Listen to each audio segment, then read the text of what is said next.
las calles de México existen lugares, personajes, historias que suceden y cobran vida a través de su propagación. Esto es Crónicas de Oaxaca.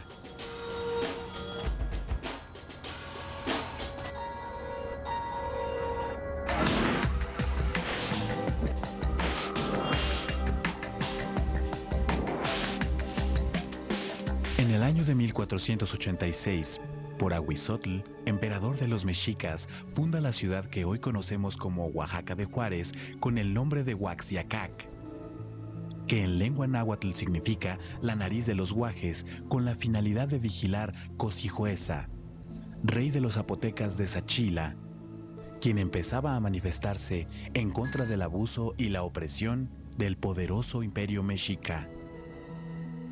Las constantes intervenciones de los mexicas y la creciente inconformidad de los zapotecas y de otros pueblos de lo que hoy es el estado de Oaxaca, pronto llevarían a un periodo intermitente de confrontaciones. El rey Ahuitzol, emperador de los aztecas, tenía siempre ese deseo de expandir su imperio. Y lo hizo, porque inclusive desde la antigüedad muchas personas llegaron por estos territorios, y sobre todo aquellos que transitaban con vistas a llevar mercancías a diferentes lugares. Pero no solamente servían para poder comerciar, sino también para traer informes al emperador de todo lo que sucedía en estos territorios. Y cuando llega Cosijoesa como rey de los zapotecas, lógicamente había vivido también en alguna forma esta opresión que se ejercía sobre todos estos pueblos. De tal manera que él lo que hizo desde el principio es forjarse la idea de luchar en contra del emperador. Y fue conformando una serie de contactos en todas las comunidades de aquí al Istmo de Tehuantepec, sobre todo por donde circulaban ellos en este tránsito de comercio. Y así lo hizo, y poco a poco estas comunidades fueron tomando conciencia del deseo de Cosijoesa y lógicamente apoyando también la idea, porque definitivamente no podían seguir soportando el imperio de los mexicas.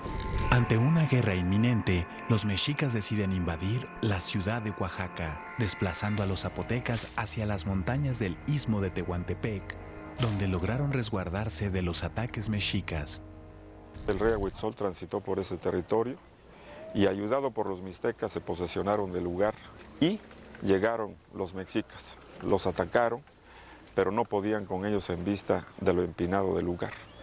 En cambio, los zapotecas salían todas las noches a los campamentos mexicas y hacían presa de ellos. Cuenta la historia que hubo una gran cantidad de muertos y llegó el momento en el que el rey Ahuitzol prefirió entrar a la negociación. Pero esto lógicamente era una afrenta para él, dadas las características del personaje y además el poder que manejaba. Y efectivamente se establece este contacto y se llega a transar que lo que deseaba el rey Cosijoesa de los zapotecas era desposarse con la hija de Ahuitzol, llamada Coyolicatzin, que era una mujer hermosísima, una mujer que desde que llegó a esos territorios iba a bañarse a los manantiales cercanos, y ahí fue donde la conoció Cosijoesa y se prendó de ella.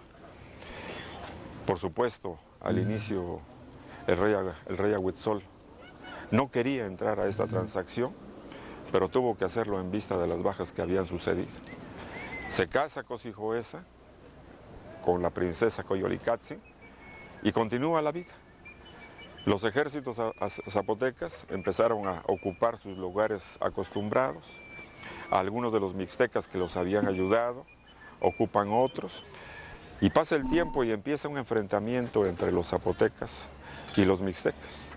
De tal manera que los mixtecas que ya ocupaban Monte Albán, lógicamente se fortalecieron más en Monte Albán, y los zapotecas regresan a este valle, y cuando se da el enfrentamiento entre los dos grupos, se decide por los mixtecas a prender a la hija de ese matrimonio extraordinario, que era Coyolicatzin y Cosijoesa.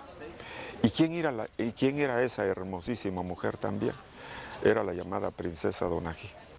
Donají, que en zapoteco quiere decir alma grande, es aprendida por los mixtecas y llevada a Monte Albán con el propósito de obligar a Cosijueza a dar fin a la guerra y aceptar la derrota del pueblo zapoteco ante los habitantes de la sede del poder dominante en la región. Pero Cosijueza no sería amedrentado. Y entonces Cosijueza pensaba cómo lograr rescatar a su hija. Se pone de acuerdo con algunos de los guardias y le alertan a la princesa Donají que en el momento en que viere cruzar el espacio una flecha incendiada, esa sería la señal del ataque zapoteca a Monte Albán. Dicen que esa noche llegaron y ocuparon todas las laderas, subieron y cuando cayeron sobre la plaza se escuchaban los tambores y los gritos de toda la gente porque los agarraron de sorpresa. Pero cuando buscan a la princesa Donají en el aposento que se decía estaba recluida, la princesa Donají había desaparecido. Desesperados los zapotecas van por todos los rincones, buscan a la princesa Donají y no la encuentran. Pasaron horas y horas y horas y al final determinaron que esta pues había sido ejecutada, pero no sabían en dónde y cómo. Tiempo después del ataque a Monte Albán, un pastorcillo que cuidaba a sus animales en lo que hoy se conoce como San Agustín de las Juntas, encontró un lirio morado de una belleza tan particular que en vez de arrancarlo, decidió llamar a las autoridades. Las autoridades llegaron, abrieron la tierra y encontraron la cabeza de la princesa Donají con orientación hacia el oriente. Y efectivamente de su frente surgía un lirio bellísimo, morado. Se trajeron los restos a Cuilapan de Guerrero y cuenta la leyenda que estos fueron depositados en lo que es ahora el templo del antiguo monasterio de Cuilapan. Para 1826, siendo gobernador del estado el licenciado José Ignacio Morales, se incluye ya esta alegoría en el escudo del estado para después ser reconocida por el propio ayuntamiento de Oaxaca de Juárez como nuestro emblema, como el emblema de los oaxaqueños.